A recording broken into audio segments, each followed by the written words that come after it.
Susidūrėme su situacija, kai ūkininkai pardavė mums daugiau grūdų, nei turėjome kur laikyti. Tad teko gerokai atnaujinti grūdų laikymo ir džiovinimo įrangą. Iškart pateikėme prašymą ilgalaikiams grūdų talpykloms statyti, tad šiandien turime leidimą įsirengti dar 2 panašius bokštus ir padidinti savo ūkio pajėgumą. Tai buvo pagrindinė priežastis, dėl kurios įsirengėme tokią didelę džiovyklą. Jos pajėgumas nuo 130 iki 150 tonų per valandą. Ilgomis derliaus ėmimo dienomis pastebėjome, kad džiovykla veikia itin efektyviai. Kol atvažiuodavo kitas sunkvežimis, pildymo kanalas jau būdavo tuščias. Esame labai patenkinti džiovyklos funkcionalumu. Tai puikiai mums tinkantis renginys, pateisinantis visus mūsų lūkesčius. Mums buvo pažadyta, kad jis džiovins apie 100–110 tonų per valandą, bet iš tiesų per tiek laiko iki 4% drėgmės lengvai džioviname net 150 tonų grūdų.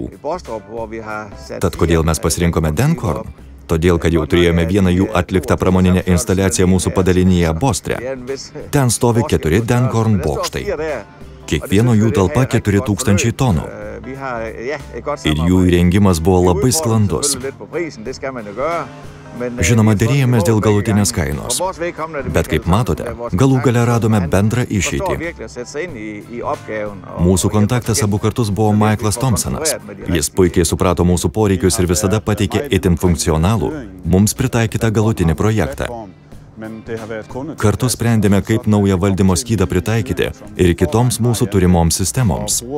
Pritaikėme Denkorn platformą taip, kad ji ne tik atrodo kaip mūsų turimi valdymo skydai, bet ir yra pilnai susinchronizuota su kitų įrenginių platformomis.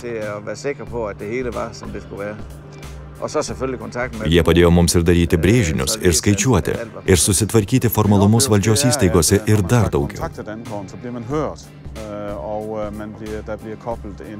Mes taip pat buvome pasikvietę nepriklausomą inžinierių, kad įsitikintume projekto kokybę. Mūsų patirtis yra išskirtinai teigiama ir esu maloniai nustebintas, kiek jie įdėjo pastangų išspręsti kiekvieną mūsų problemą. Sistema veikia, o Denkorn yra tikrai kompetentingi.